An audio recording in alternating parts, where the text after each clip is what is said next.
Good evening, everybody. My name is Lemuel Sora. I thank everybody for coming over. We have a special Terminal Tuesday today. We'll be looking at the new Korean stuff that everybody has been working so well for, and I'm obviously again here with a friend, Gellert, who's been the person making all of this beautiful stuff. So Gellert, how are you doing this evening? Well, hello. Well, I can't take credit for that. Actually, I'll get more into details about how the content was made. But I am ecstatic to be releasing this, and what a treat it will be to roll out content for the Korean War.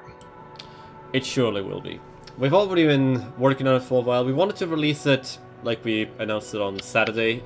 There was some issues because the content wasn't fully polished. There were still a few things which were not 100% okay, so I'm very sorry for the slight delay, but I'm sure it's going to be better now. More polished and better in total. Yeah, I So, mean, it was a minor historical issue that we had to work on, but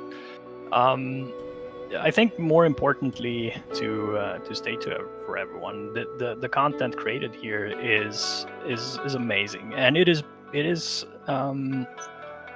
not content that I initially set out to create, and this is content created by a guy called Niklas Rimbach, and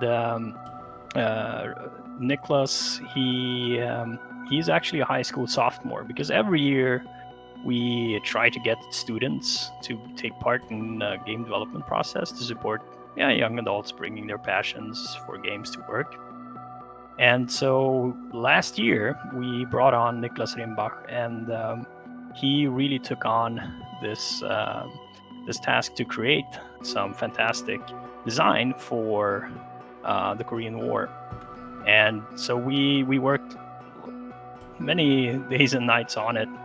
And he is, as a person, he's a fantastic guy. And there will be a full development diary out, so you guys can get to know him a little bit better. He's an exceptional young man, and yeah, it's been an honor working with him on this content and seeing what he has created, and then of course fixing the little tiny historical error there. Basically, we'll come to it as we're going through what we needed to fix on Sunday, and why that was why there was a slight issue fixing it. But in general, let's launch into it and let's look at it. sure thing. I've already decided to open the base game, and I'll jump over to the editor so we can use all of our bonuses to show everything off. Also, good evening, Lennon Max. 0 wins, 5 losses. You have to understand, this is my test game, which means the statistics won't be 100% correct. They don't fully work that way. But yeah, let's jump into the editor and... there's the error we had before. That's a minor issue with the editor, it sometimes happens, so just please hold the line for 1 second. I will just quickly get that fixed.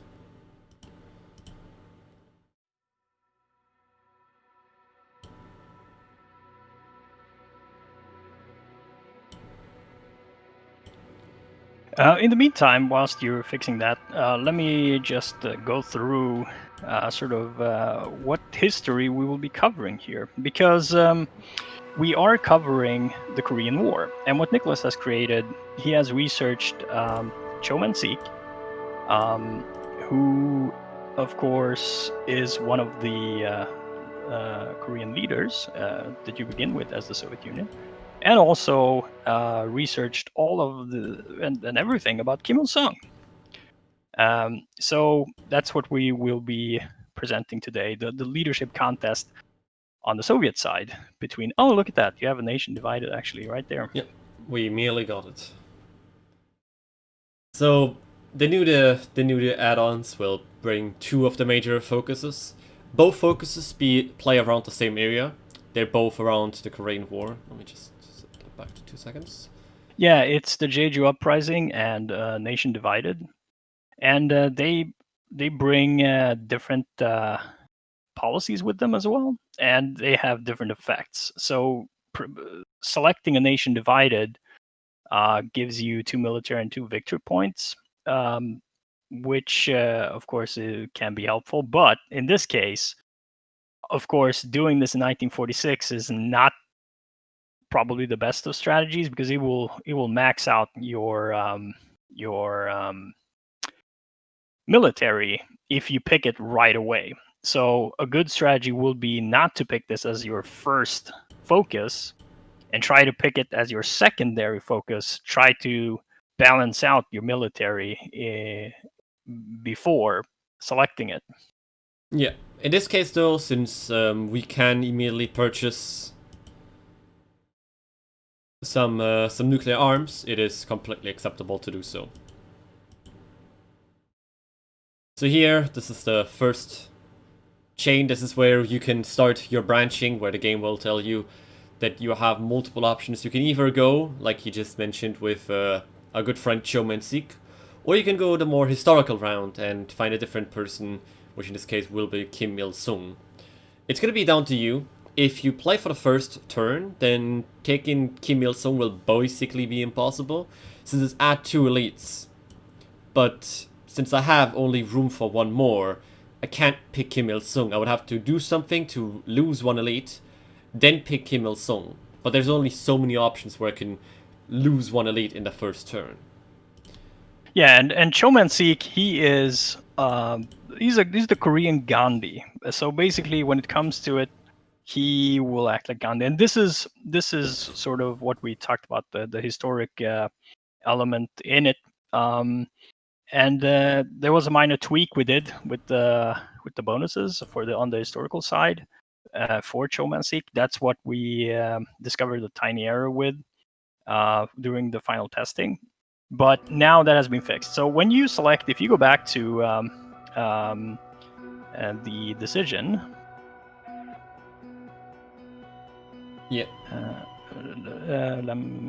If you just go back to the decision, so basically, this is the road where you can select what to do. Now, at this point, in the first decision, you get to know that there is a trusteeship. So if you guys look at the map, Korea is divided into two. It's divided into the Northern Korea and into the Southern Korea. And we can look at the map if you go back to the map. Yeah. Cho Man-sik... Just for you guys, real quick as a reminder again, I will do everything quickly. It's just a stream delay, which will be doing some stuff from here and there. Oh.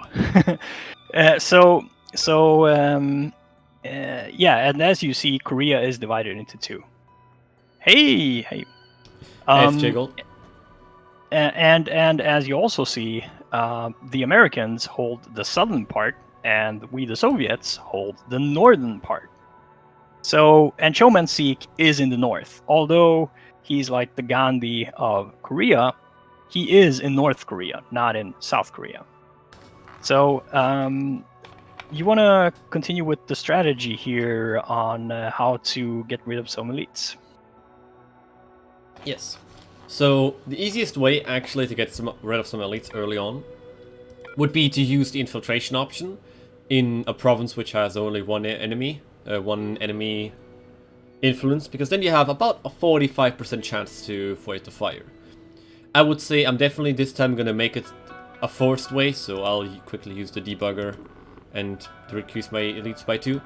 For the simple fact, I want to show off the good friend Kim Il-sung first, and in the next turn we will then, when we come back to this, we'll go 1 or 2 paths with Cho Man-sik to show that even if you choose one person, there's still more options to pick than one of the same thing. So for the first time we will go with Kim Il-sung. Here you can also see it set the power of Cho Man-sik to 2, and Kim Il-sung is surely available now. Here we have some elections. The first elections ever. This is, again, a historical picture from an actual election back in the day. It wasn't an open election for everybody, but hey, loyal nominated candidates for the Korean voters.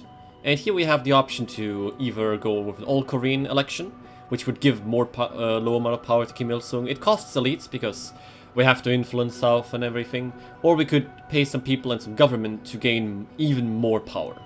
Because it's going to be Soviet monitors, so there's definitely not going to be anybody trying to trick and fake the elections. Yeah, and talking about influencing elections. So back in the day, now people talk about meddling in elections, but already back in the day there was a lot of talk about meddling in elections, and the reason is that you can do early elections is that otherwise you will have to hold an election that both the Soviets and the US actually signed on to, that will be held by the United Nations. But of course, just to prevent the US from influencing the election to their favor, because we don't want to lose North Korea to them, and there's a chance that they might do some shenanigans, as Lem pointed out. Organizing early elections could be a case for us to do. But yeah, there are some advantages though into submitting the list as well. You will get people. Yeah, and the more important thing is that, just like he mentioned, they can get a chance to take over North Korea. I have a chance to take over South Korea. If there was an election, which I don't have to influence at all, and people were to fully vote for the communist government, then obviously I would be the person to be given control over South Korea, as it was now a one nation system, all under the communist regime.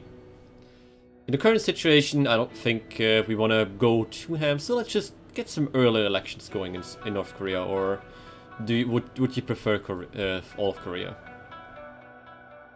No, organize. Let's organize our early elections.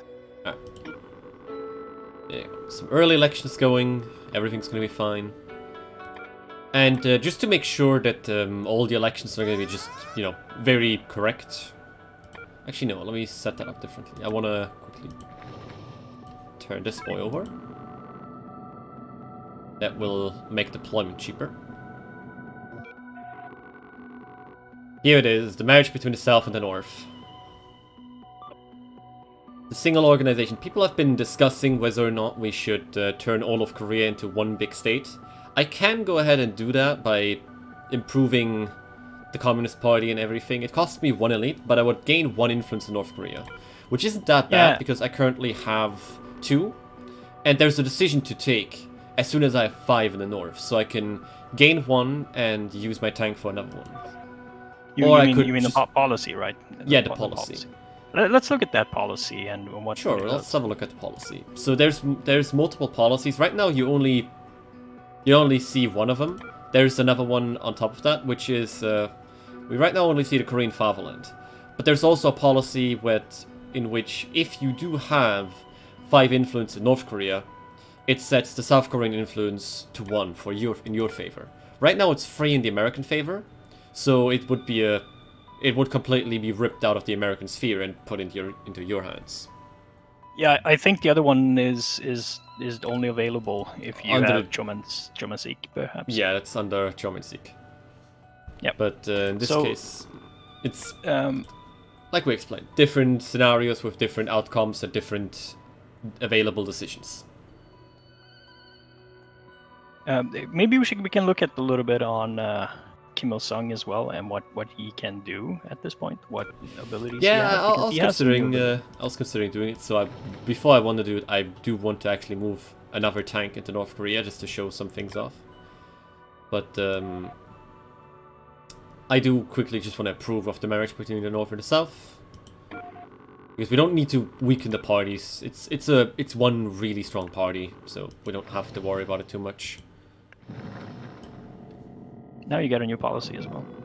Yeah. Yep. I have also a new decision.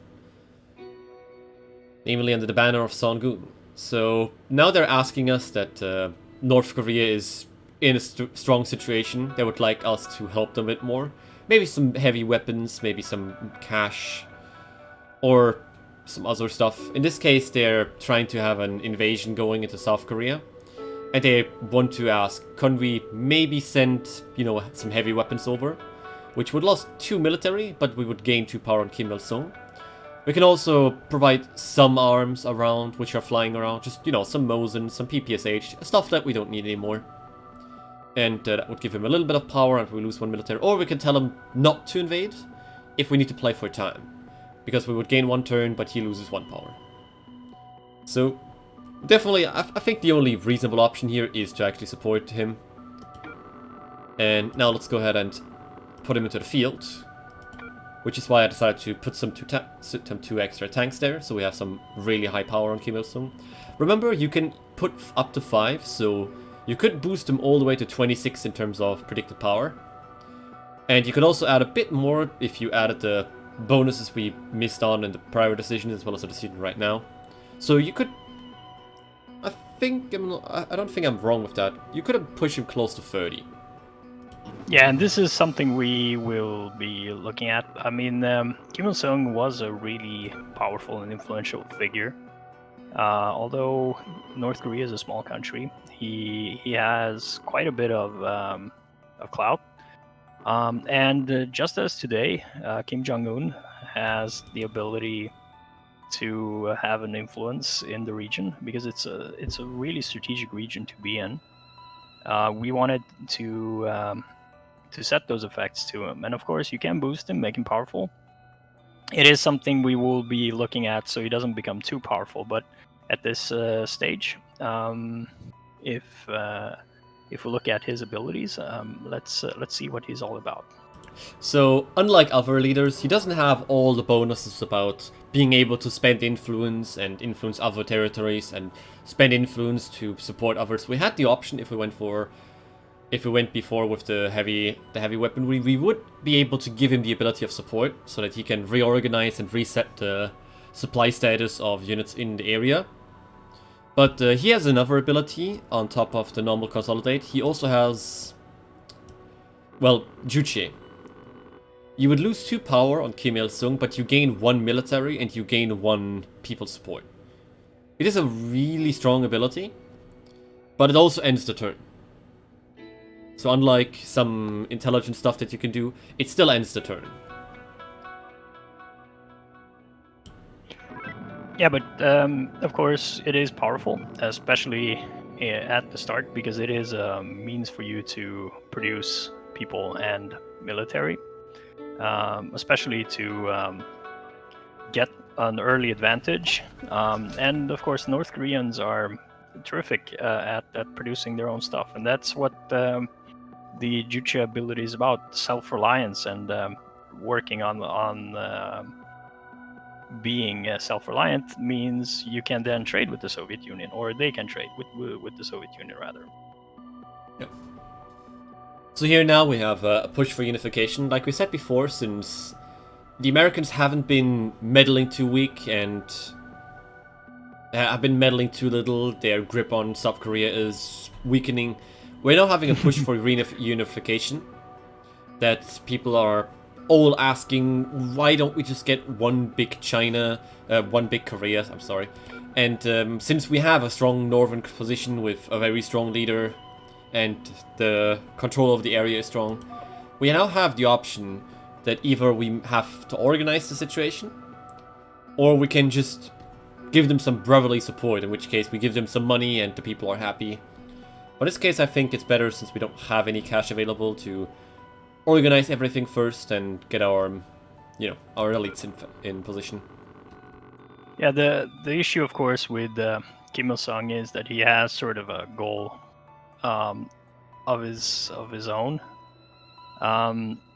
Remember that when you begin, the main political leader in North Korea is Cho Man-sik. Cho Man-sik had a lot of political clout, but we have sidelined him in favor of Kim Il-sung. And so Kim Il-sung is, as a leader, he is, to say the least, he is interested in and aspiring in uniting Korea. So we can use that, but it doesn't necessarily mean he's going to be dancing to our fiddle. And we made him quite powerful. So let's see what will come of this. Yeah. And I wanted to show it, but it doesn't show anymore. So usually when you have Cho Man-sik, he is available under the Levers tab for East Asia. You'll be able to see him here. But since we did choose to go with Kim Il-sung, he is not longer actually shown.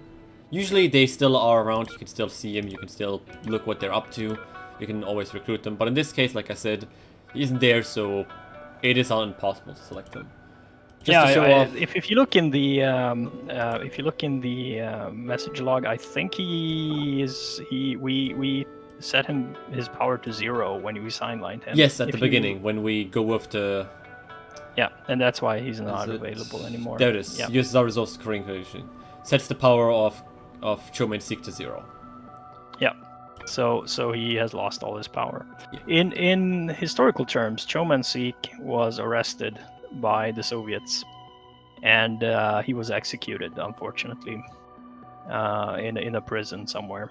No one knows what happened to him exactly, and historical records are scant on where he precisely died. Yeah. You wanna increase some influence? Let's get North Korea then on our side. Let's get North Korea all the way. You know what? Actually, I'll quickly check. False flag. It's a 45% chance, but there's a chance it fails. Let's consolidate North Korea, get it completely under our control. And here's the North Korean restraint. So again, there's more push for things going on, and now he wants to really push for an invasion.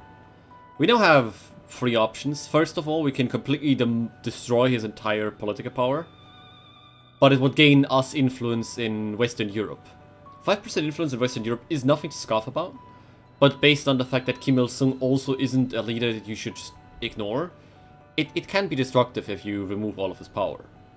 You can also say that you fully approve of the invasion, where you gain a bit of military, and you can also just not answer, pretend you never got the message. Which weakens your military a bit, but improves the situation of your government. In this case, I will just, agree with it. You can have some blitzkrieg into South Korea. Yeah, no, it's fine. This now activates the Korean War to a full extent. Now that the Korean War is active, both North and South Korea are also set into war zones. And stuff usually tends to get a bit spicy here, because we didn't get a peaceful unification like we could have gotten with Cho Man-sik, but it's still our Korea. There it is. Precarious situation because I slightly mismanaged with the government, but that's fine. On the other hand, we do now have a fully level 5 North Korea on our hand. And a very powerful leader. Yeah, and now another strategy that could be played here, of course, is to invade with 1 troop if you have the possibility, and your opponent disarmed, for example, to go into South Korea and then recruit Kim Il-sung, so you can guarantee forces being on the ground already. Of course, you can deploy forces and try to do it that way. But there are so many strategies you can play here, depending on what you want to achieve. Maybe we should run it again and show off the Cho Man-sik stuff. We can, but I wanted to quickly show off the other decisions. So this is what we mentioned before, the harmonization of ideas. If you do get North Korea to be set to 5 influence, then you can set South Korea to 1 influence for the Soviets, which is going to be a rather big swing. So let's quickly get the harmonization of ideas. Again, it's supposed to set a war zone, but we already have a war zone. And now, since Korea is so tightly under our hand, the Americans have been fully pushed out. And Nolan, like, you just mentioned that the Americans can't take North and I can't take South, but we just took the South. There's more ideas of just moving a tank in and starting to consolidate my influence there. I can also do stuff politically. But yeah, this was one path that you can go with Kim Il-sung. So let's switch over and have a show off on how Cho Man-sik works. Yeah, and then depending on how things go with the North Korea here, you of course can also get different endings of it. So depending on if you do manage to capture the South, you can unite them, and depending on what kind of way you unite them, then yeah, there will be different outcomes. So let's just look at the focus here, because this is a different focus. This is the Jeju Uprising. So this is also a historical uprising that happened on the little tiny island of Jeju in South Korea. And of course, in comparison, this focus is different than a nation divided. This gains us one people as the Soviet Union, and declares a war zone right away in South Korea. The U.S. loses one influence to South Korea, and also one people. So this starts with a completely different opening, where the U.S. is slightly disadvantaged in terms of influence, and also lose a little bit of people. And of course, this gives us the better advantage of there being a war zone already at the start in the south. So, for example, if you have fighter commands available, you can start attacking into South Korea right away and aim to destroy enemy units there. Whilst any enemy attacks into North Korea at this point, since it's not controlled, Soviet controlled, will mean that we can actually choose to withdraw from North Korea. So we, as the Soviet Union, in this particular instance, have quite a bit of an advantage, strategical advantage, on the Korean Peninsula. It's a wonderful situation for us.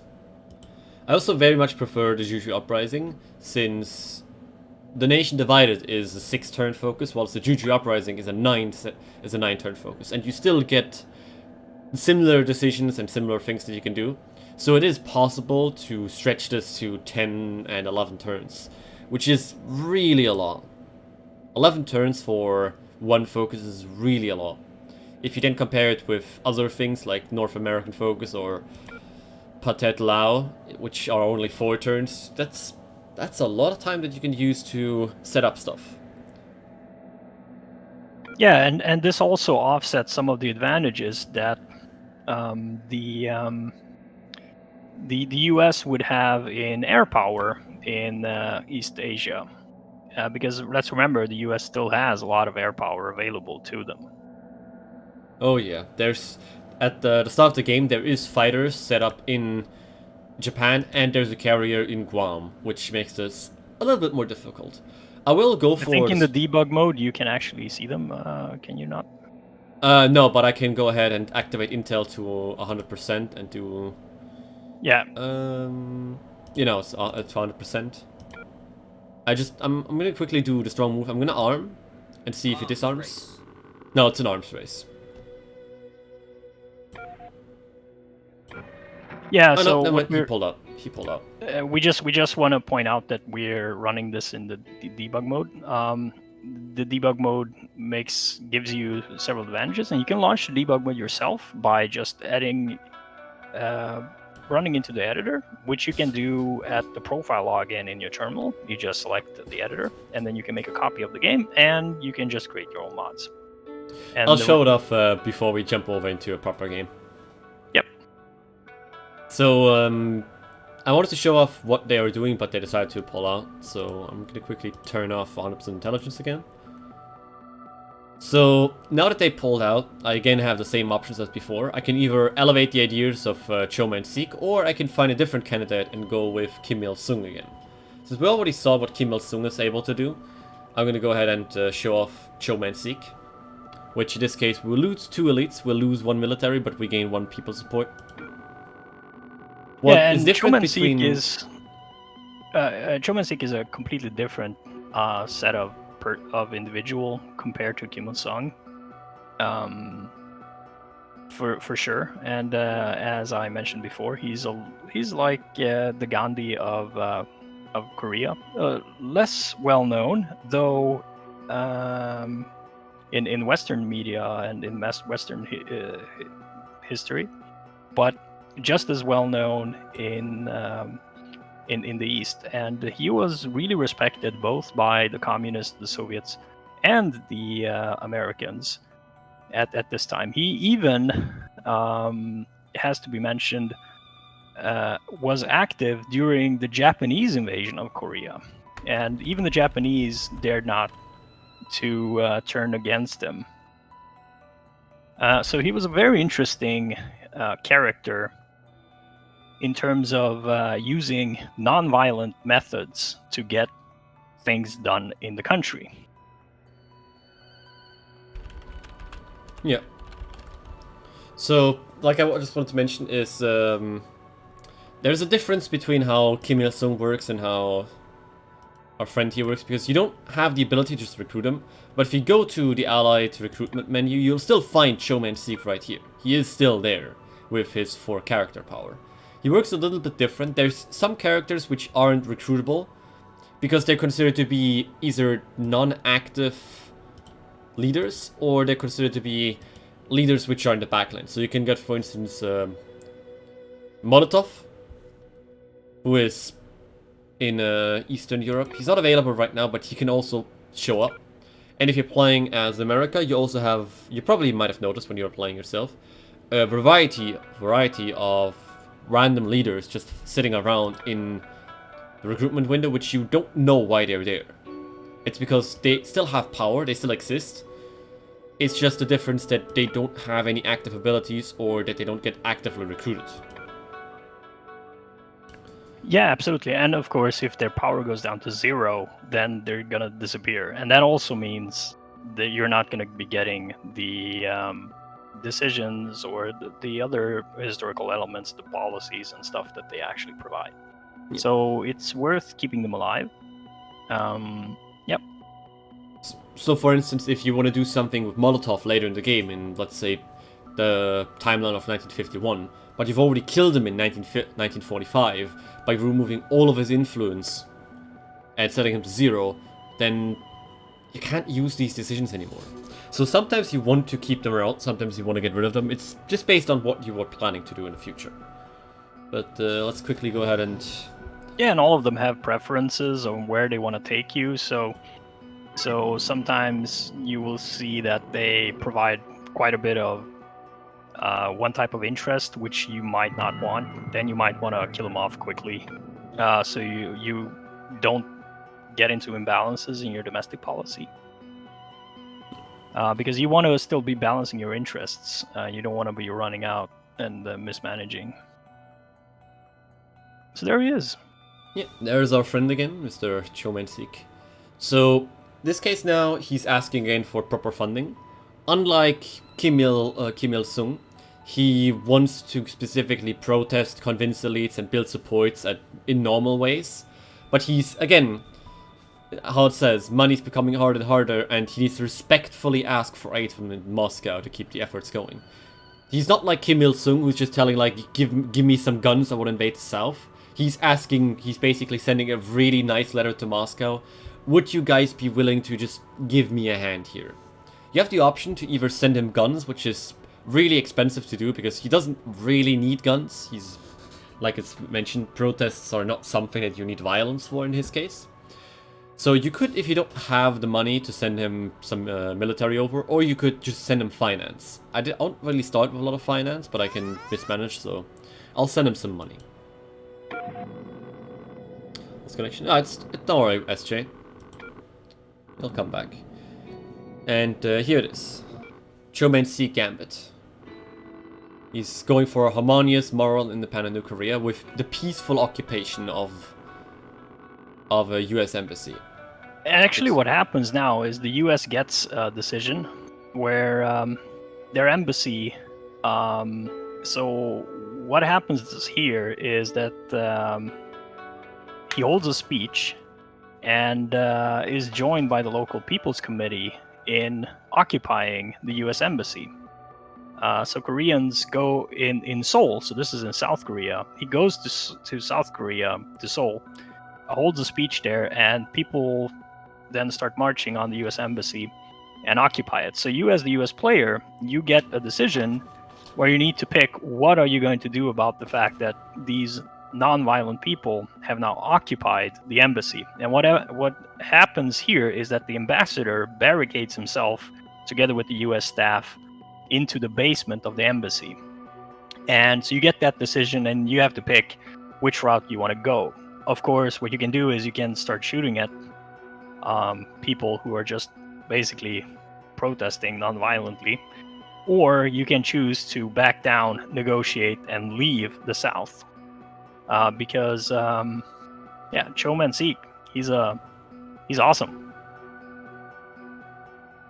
So let's see what the US picks. Well, I would be interested as well what it's gonna be. It is United in Red, the capitalists removed from Korea. Hey! Americans decided to pull out. And here's what they mentioned with the new Unified, just quickly because I mismanaged. We fully managed to completely unite. So the Americans decided to completely pull out. They considered it not worth the risk. Because if they go down the path of continuing the occupation, it gets relatively costly. The people are angry, the global world doesn't like it, so it is really, really costly to stick around in Korea. It is usually just better to pull out, otherwise you're just gonna have a bad time. As you can see here, the Americans pull out, there's no more penalties to them, but they completely lose Korea. I've just been given 5-5 influence in North and South. Yeah, of course, you can keep your troops there. You can continue fighting. And there is a war zone that it gets established in the South. So that is an advantage to the US in the form. If the Soviets at this point start putting troops there, you can just freely use air power against them. So it still puts you in somewhat of a precarious situation, but you do have full domination in the South now as well. And if you disarm this particular theater in a future timeline or in a future focus, it means, well, guess what? Then you now have control of South Korea. So in this case, whilst Kim Il-sung is a really, really powerful leader, which has a lot of opportunity, Cho Man-sik, on the other hand, is more or less a leader which will most likely guarantee you a peaceful unification, but that's it. You'll get the influence over North and South Korea, and maybe some influence in terms of your support based on what you're willing to sacrifice. But on the other hand, that's it. You don't get anything in the future. So you have to pick which path you want to go. If you're relatively late in the game, you might want to go with Cho Man-sik to quickly get the influence. And if you're early in the game, you might want to go with Kim Il-sung because he gives you all of those bonuses in the long term. Specifically also, even if they were to keep South Korea, North Korea is now blocked completely by Kim Il-sung. And in this case here, you don't have to fight over it. If it gets demilitarized, if the war zone goes away, that's fine. So the reason why the war zone actually was created in the first place was not because I created it by force, it was because of the Jeju Uprising. It actively creates one. If I had the nation divided and went with the peaceful path, I don't get a war zone. Then both North and South Korea do not become war zones. Exactly.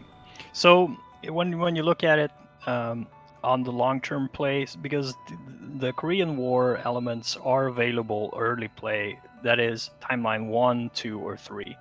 So it means if you are on timeline 3 and you've already kind of passed, but you still want to establish a foothold, or maybe your situation is really precarious, picking the Jeju Uprising, flipping, this is really powerful, especially if the US has already established domination in South Korea and maybe even pushed into China or even pushed North Korea.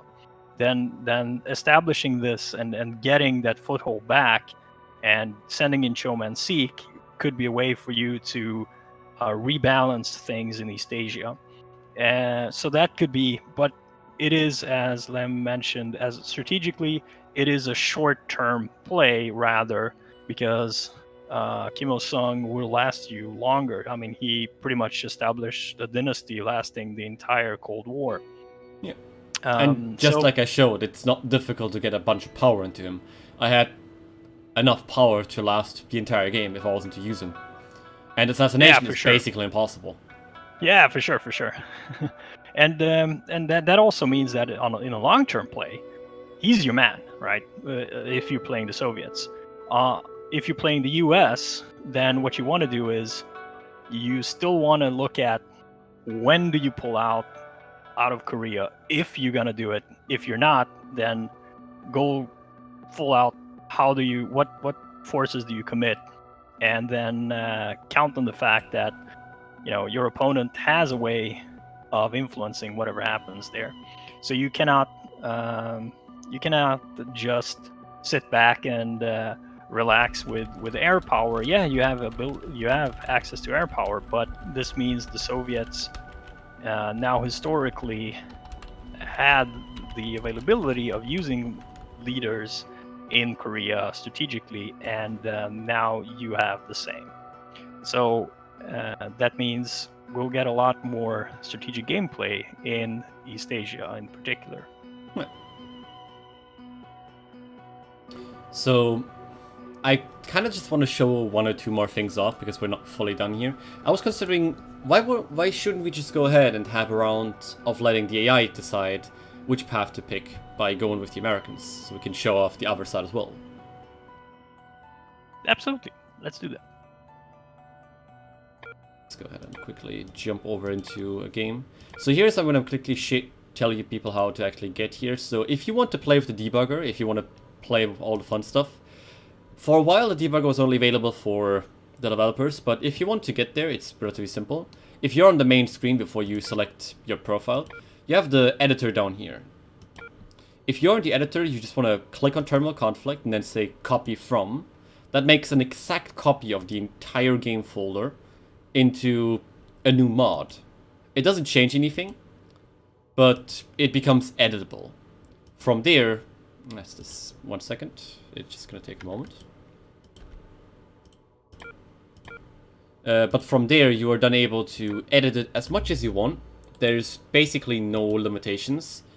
And the good thing about it is you can add new pictures, add new leaders, add new abilities to leaders, add new events, even add a different start date. You could start the game a lot later. You could start the game a lot earlier. It is completely down to how you're willing to play. I'm going to go back to edit, and like I said here, you have hundreds and hundreds of things to edit. Decisions, policies, and so on. If you don't want to play, you can just click to playtest, and you also have decisions to do quick AI, which means AI will... Mervin's going to start the game really, really quickly. He's going to do his options whenever possible. You can also choose whether or not you want to go first, and up here you can change which timeline you're willing to start in. Just for this game test right there. Let's go with the USA. I'm going to have first turn advantage, so I can actually click on the Jeju Uprising. You can also play tic-tac-toe. Yes, so when you're done with coding everything, we have an option enabled, which makes it possible for you to have Mervin just go through your code and cut down all unnecessary slack. If there's unnecessary code or there's errors in the code, Mervin will look at it, and Mervin will tell you if there's something wrong. And whilst you're waiting, you can play tic-tac-toe with him. It's just a small gimmick added into it if you're interested. Yeah, it's an homage to the film War Games. If you've seen that film, you will recognize that Joshua, and it's an homage really to Joshua. So yeah, you can play a game of tic-tac-toe or two. So here's a fun thing which I can also recommend to everybody. If you're ever playing as America and you see a focus in Eastern Asia which has 9 turns in it, you already know which focus that is. Because there's only you can one... suspect that it's the Jeju. There's only one focus in East Asia which has 9 turns. So if you're willing to get good at the game and you want to really start understanding how everything works, a good idea is to write down which focuses take which long, because it gives you an idea of what focus you're looking at. So Central America, 3 turns as the Soviets, there's only so many that could be there. So it would be pretty easy. But yeah, but of course, but of course, this also means that there are similar plays on the Soviet side. So you can, if you put some of those to memory, commit those to memory, then sure, that's an advantage. But as we roll out new content, of course, things will change. Yeah, I mean, as you see on the map now, we have a war zone in South Korea, which the Jeju Uprising caused. Yeah. And like I was correct before, what I mentioned is there is fighters and such in Japan, and there is indeed the cavalry in Guam. Just to show off that not much is able to be done, I will immediately disarm, which is usually the way I would recommend doing it. Because if the enemy doesn't pull out, well, you at least have some points to spend to get some support for later. So in this case here, there you go. That's 4 points, and whenever the Dragon Rises comes up, I will automatically have all of this to work with. So now I'm just gonna have some time here and build myself at least a little bit back up. By the way, that's Nicholas writing, "Long live Cho Man-sik, may Korea be free." And he is the man I mentioned earlier, the guy who created these wonderful decision chains and researched them all. Again, my friend, wonderful evening to you. I thank you very much for all of this beautiful content. I also would like to thank, whilst I'm here, the people you should not forget, all the artists who put their lifeblood into this to get these wonderful pictures going. Like, as you mentioned before, the wonderful story of, we had a picture which they wanted to use. So earlier you saw a picture of some Korean soldiers with a flag in their hand attacking over a hill. But they had a really wonderful picture before, but we couldn't use that picture because it wasn't showing who that was. You could just see soldiers holding a flag up on a hill. That was a real picture taken during the Korean War when soldiers captured the hill. But the picture was really low quality and it was difficult to see anything. Which is why they recreated the other picture, which was a lot better to be seen on, but you could still not see who that actually was. There's some real interesting stories even about how these pictures came together. And there's also really interesting story behind every single picture. Like the Korean election picture you saw earlier, there's always big stories behind those pictures. So I can only recommend look into these stories. There's always more to discover. And yeah, absolutely, and it is a fantastic piece of history. In particular, looking at our modern times as well, there are quite a bit of people who wonder, like, how do we still have the Kim dynasty in power? Because Kim Jong-un is a direct descendant of Kim Il-sung, and yeah, the Cold War sort of never really ended because what we have to mention in the game, we have the mechanic that if you do not disarm in a theater fully, then you never fully create peace. And that's exactly what has happened in North Korea. North Korea and South Korea are not actually at peace. They just signed a truce, but they didn't sign, or rather, they never signed a real truce. They just signed an agreement to cease hostilities, but there is no formal peace agreement between North and South. So in effect, they're still at war, both still being war zones. I mean, there's a bunch of these funny stories. For instance, there was a story, I think, from 2015, where some people found out by just discovering through documents that I think it was Britain and like the English crown and some small island off the coast of France were practically still at war for over 300 years. So there's always like some fun stuff in history. Oh yeah, you can look it up. They've been at war for like 300 years, and when that came out, the first thing they did is that a representative of the English Parliament immediately flew there to sign a peace treaty.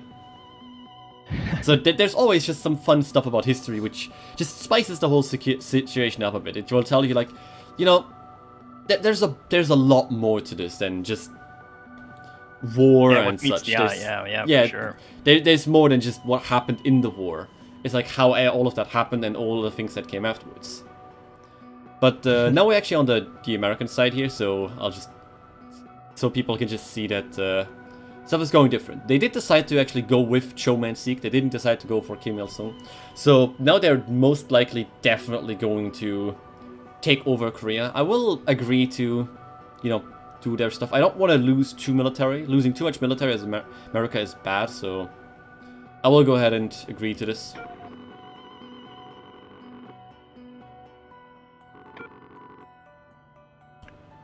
Which now sets both of us to 0.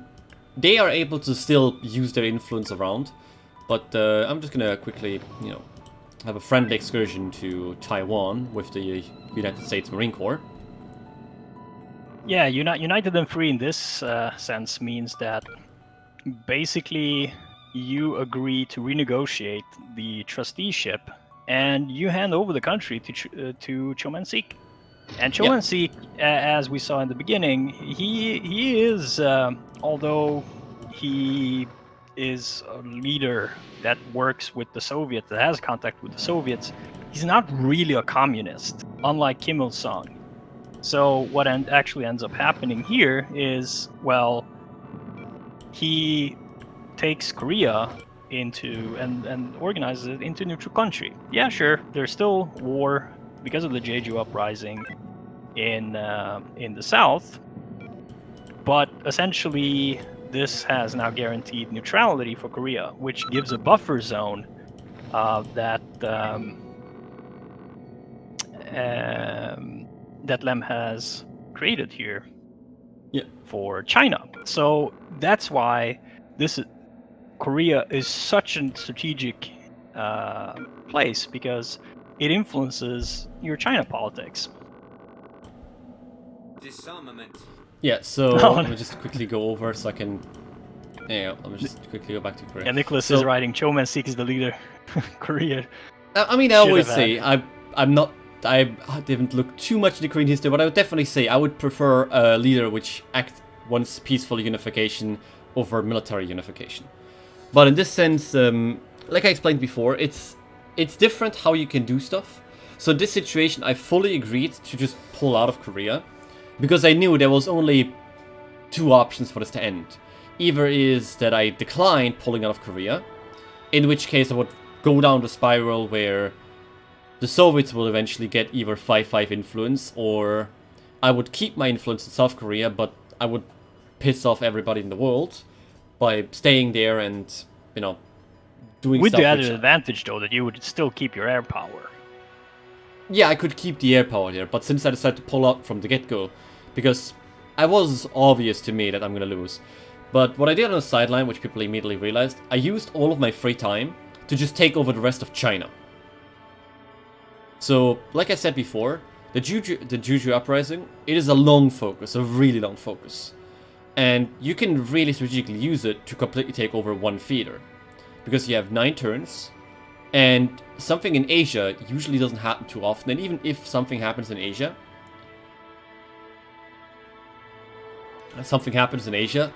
the bonus I have here is whenever I come back, it is already fully mine. And I also have a shield to other territories.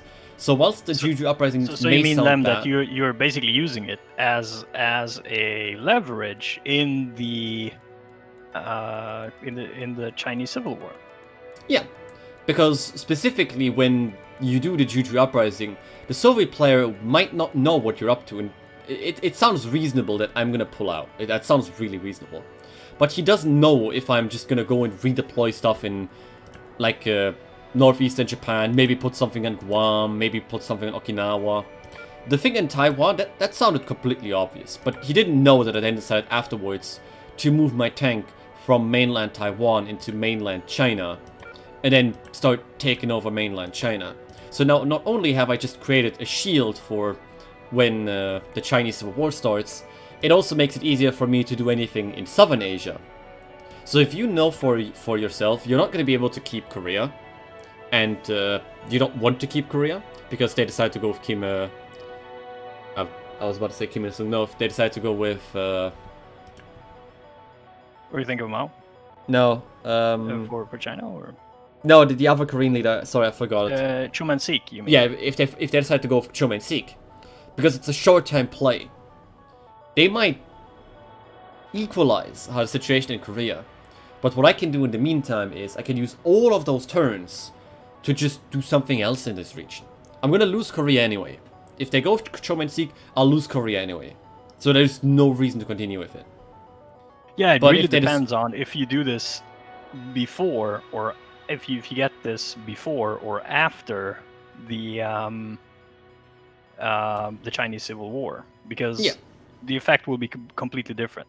And it of also... course, historically, of course, this happened the Korean War actually happened after the Chinese Civil War. So already there, China was already united and had the ability to step into the war. Yeah. Just in this situation, the two things that is easy to look at is whether or not, first, has the Chinese Civil War ended in this game, and second, whether or not they picked Cho Man-sik or they picked Kim Il-sung. Because if the AI decided to pick Kim Il-sung, what I would have done is I would have immediately pulled into South Korea again. Because then he would have just tried to invade South Korea, which meant he would gain control over it. So what I would do then is put some fighters up in Guam, not move my tank immediately in. I would deploy my tank in South Korea inside of my destroyer. Then bomb South Korea, make sure that these troops there are gone or either weakened, deploy in, and then push into the north. But since he decided to go with the peaceful options, I went somewhere else. Yeah, and since you have 9 active turns, you can use another thing you can do against Kim Il-sung is, of course, if he has not been boosted with Soviet arms and has less power, then you can use the full 9 turns to just basically bomb him out, because that weakens him considerably, and that makes him much less of an asset. And it makes it difficult also for the Soviets to use his Juche ability at that point, because he will just be depleted really quickly if that happens. Maybe even at when he's like at 3 power or so, try to assassinate him. Although, Lem, how lucky are you with assassinations, right? I had a single one here at work. I mean, well, before we even started here, we had a short test run to check whether or not the content is now fully working in the Steam build as well. Because before we were using the game build on our side, just to check if everything's working. I tried to do multiple infiltrations, which were all 45% infiltration chance. 3 in a row failed again. Oh. But I also would like to quickly come over to what he said, is that declining is a good way to sap the Soviet resources. It is a good way to sap some Soviet resources. But the problem often is that America is in a more precarious situation when it comes to resources than the Soviets. Because I have 1 finance and I have 1 people support right now. Whilst the Soviets have 2 government, 2 military, 2 elites, and 1 people. Which means the Soviets can easily replenish all of their resources, whilst I have a really bad time with that. In alignment in the beginning, yeah. Yeah, my alignments are really bad. So whilst I can sap their starting resources a little bit, in the long term, they are able to more easily recover the resources that they have available. And I cannot recover that. Government is... Unless I get a focus which gives me alignments to it, like people alignment, government alignment, military alignment, elites alignment, I'm gonna have a bad time. I'm gonna have a really bad time. So what we tried to do with the focuses and with the setup with the Korean War is to offer even more balanced gameplay in East Asia. In particular, balanced gameplay, particularly for the Soviets, because the US have had a strong position in East Asia, and this will equalize some of the advantages that they naturally have at the start, but also offer different strategies for the United States player, so that you don't just have a one-trick pony sort of a setup. You can run different types of plays, and it becomes more viable for you to pull out of South Korea, like we've done here. Yeah. Terrific. I think then. Do we have any other questions or anything? I have one here. So this was about can we run it again? Yeah, we can. We can definitely run it again. But if you guys want to test it, it is available now on the Steam build already. So if you want to run a game yourself, you can do so. Just update your game on Steam, and you should have it available to you. Yeah, sure. Go ahead, Lenin. I see you have a question. It has launched. We launched it, so it is available. You can just update your game right now, and you should be able to run it. There will be a dev diary coming out after this. So if you want to get access to stuff early, like we do here, and see some of the elements that we create in advance, just get on to our Discord channel. We're there. There you can ask questions. You can see content. We announce it there. There are smaller events and things as well. And we will be expanding that even further as we go. We will be moving more of the development onto the Steam forums as well, so that modding teams who have been writing us about setting up mods can actually get started on it. We should perhaps just set up a little link to the Steam.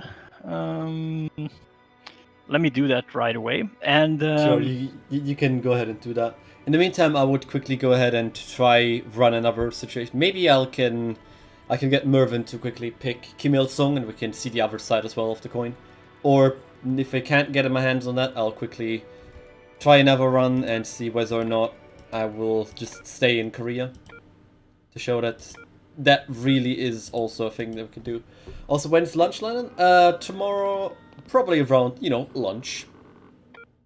It's gonna be great. Hope you enjoy it.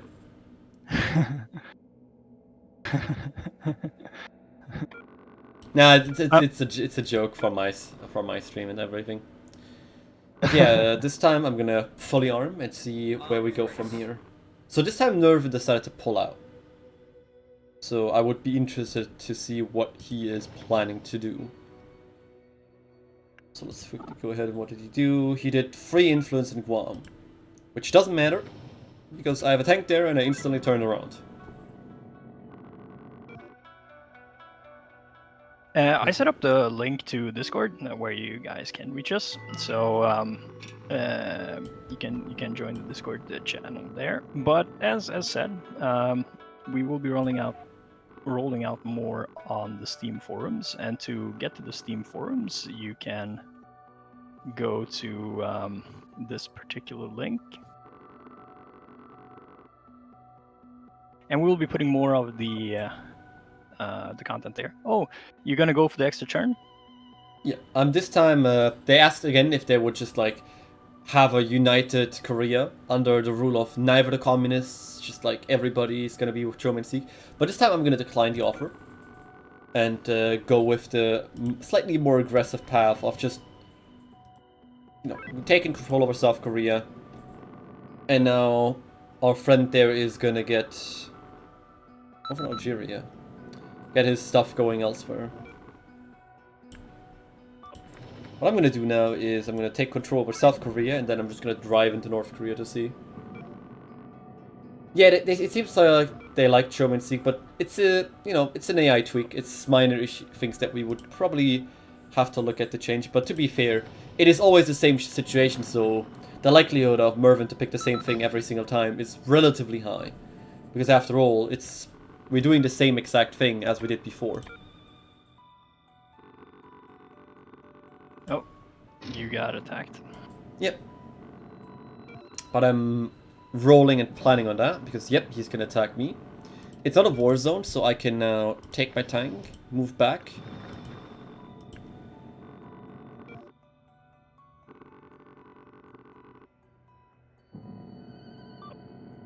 And since he is now engaged, I can just bomb it. But yeah, the Soviets are just doing their elections. As I'm just gonna quickly go through and now show what's been happening, what's been doing this. So after I decided to decline the whole situation of, well, let's see what it was. Yeah, it was around here. So here was the moment where I decided to decline it, when I got the request to the New Deal. Then afterwards the Soviets got the budget request, which you also saw from my end. Then the Soviets had the social changes. Then they also got Hold on, what is it? Yeah, election season. So there was a bunch of stuff which has been happening for the Soviets. Sadly, I wasn't able to show off the Kim Il-sung side. I'll try one more time after this. It might be that since we're starting in 46 and the Soviets start with so many elites. Yeah, he of can't. course, He can't pick it. he will try and save the elites. So I think that's why he's not No, doing it. But he can't pick it.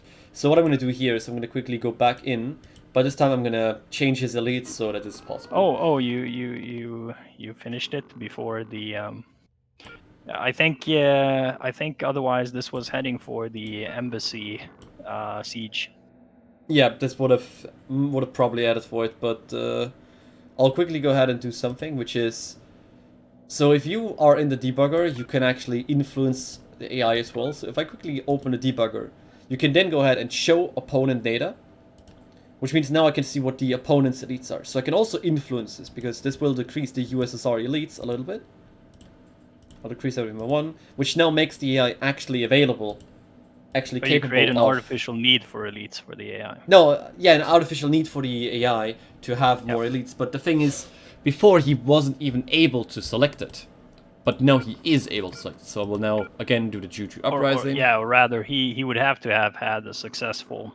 Yeah, and he would not do that before. So I will disarm. It was mutual disarmament, and let's see what they decide to choose.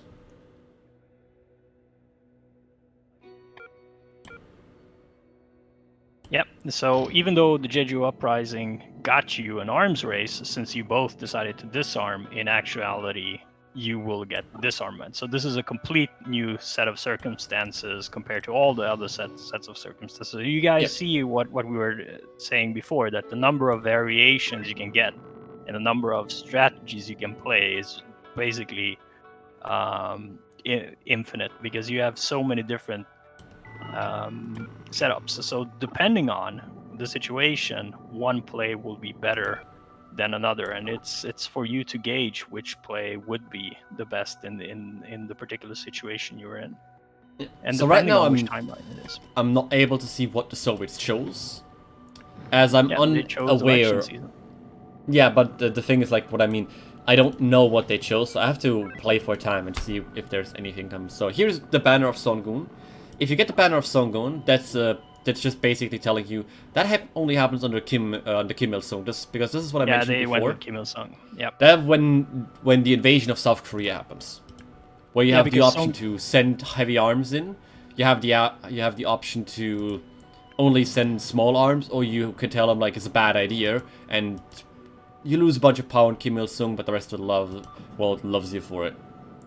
Yeah, and you see that right away. Kim Il-sung just basically he starts politically taking over North Korea right away. Like, he secures influence for the Soviets right away. So for sure. And again, you can see what I'm up doing in the meantime, what I explained before. Take your time and just take some China instead. And there's the Korean War. Now we have the Korean War actually starting. I'm pretty sure the Soviets did not bother to pull anything in. I'm not going to deploy, because that could lead to a horrible, horrible disaster.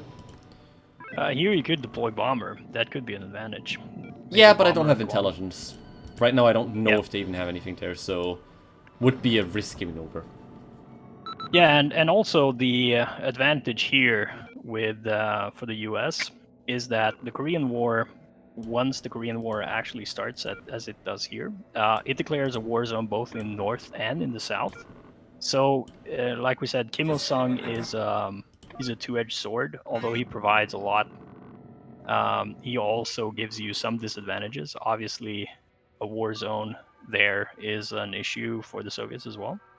So depending on what you pick and how you pick, of course, it offers a different strategy, but it also allows the Soviets to declare war zones despite the fact that you both disarmed via doing so with the Korean War with Kim Il-sung. Because otherwise, in a disarm, you cannot declare war zones. But due to Kim Il-sung being such a hothead and going ahead and declaring war zones for you, I mean, that's a win. Yeah. So here's what I mentioned before with you don't have too many options when you go one path. This, like you said before, this does sap the Soviet resources just like the other paths can. But the Soviets now also have a relatively strong Kim Il-sung. And I don't have to bother with South Korea because he can't even move in as soon as Kim Il-sung gets spawns. What I can do as soon as Kim Il-sung has been called in, I can just check if there even is anybody in South Korea. If there's nobody in South Korea, then I can just ignore it, because Kim Il-sung will be a natural blockade. But he will have the Juche ability, which, like Gellert said, it might be reasonable to have a bomber ready or have some fighters ready to just send that to Kingdom Come as soon as he comes out, because you don't want him to have all that power. But if the Soviet player is smart enough and he doesn't actually do call Kim Il-sung around before the turns are over, then you have to spend your time elsewhere. Which, in this case, where you can see what I've done. I spent one finance to just take over 4 regions, and if I wanted to, I could spend a little bit of my people's support to get a bit more influence here. Usually, I should have probably gone into Lanzhou instead of into Beijing, because Beijing takes longer to take over. But again, there's so many options just for like this small change. So it wasn't just like a ginormous change. You could probably remember this after 5 to 6 playtimes. But it's always based on what you do, what the enemy does. This was the first time that both decided to disarm, which will definitely solve some situations over here. Like, I can move mostly freely without having to fear that any of my units get fully destroyed. I only have to fall back. But in general, it's just down to the situation. If you get it late, it could really end in a disaster for either the Soviets or for the Americans. But getting it early can just... it can influence the game so much. Yeah, most definitely. So, with that, I thank you all for this, and in particular you, Lem, for running this stream today. What we can look forward to, and what we invite you all to do, is join us for Terminal Thursday on Thursday, so 2 days from now, and we will be running some multiplayer games. So, you have any challengers up yet? If not, then challenge Lem. I don't have a challenger yet. Excellent. So where can they challenge you? On the Discord. So primarily I'll be pointing out on the Discord when I'm looking for a challenger. In the last 2 weeks I've mostly done it a bit late, but I will doing it just after stream. I'll be sending a message out. And the ruling is relatively simple there. The first person to ask me was usually the person that gets it. If another person has asked me as well, so let's say 2 people ask me, I will then look at based on the fact, has one of them played with me recently? And if that's not the case for either, then I just look at who asked first, and then I put them on a list. So if, for instance, Python asked me today, don't be shy to also ask. Because Python and I, we've played a lot. We've played basically every week. We play also privately a little bit. So if another person like Bojack was to ask me, if Gellert wants to play, Linda wants to play, even Max wants to play, I would invite them immediately. I would ask Python if he's okay with sitting down for 1 week and just waiting. Because I can always play with him the next day on a private session or something. Because Python and I, we're just playing for fun. But otherwise, if there's a situation where you really want to play, and you know I already have a challenger for this week, still, just contact me, tell me like, yeah, sure, I would like to have a challenge. Because I'll just put you down for the next week immediately. It always solves the situation that you in long term will know that next week I'll be having a game, you can keep your time free. And I will already have you registered, so makes both situations easier. But like I said, I'll be having a message there. You can either contact me privately, or just ping me on the Discord in the general channel or something. Please do me the favor though, if you really want a message to me, send me a ping. I have a lot of servers, a lot of messages coming in, and it's easy for them to go under. Terrific. Otherwise, should you not reach Lem, but you still want to do a challenge? Well, just write in the lobby. You can ping me as well, and some others as well. You can write me GFK in the Discord. And other than that, before we end, once again, a big thank you to Nicholas. You've done a fantastic job with this, and really, as mentioned also to the graphics team, for the work that they put down. Also, a shout out to Simon Donovan for doing the sound effects for Kim Il-sung, amongst others. And we hope you enjoy the content and the new strategy it brings, in particular to East Asia. Yep. And don't forget, there's more content coming soon. This is not the end of the line. Terminal conflict is always more stuff to be done. Absolutely. And I will see you all on Thursday. With that, again, from my side, I thank you everybody for coming over. I was your host, Lemuel Sora. I wish you a wonderful evening, and stay safe until next time. Bye. Bye.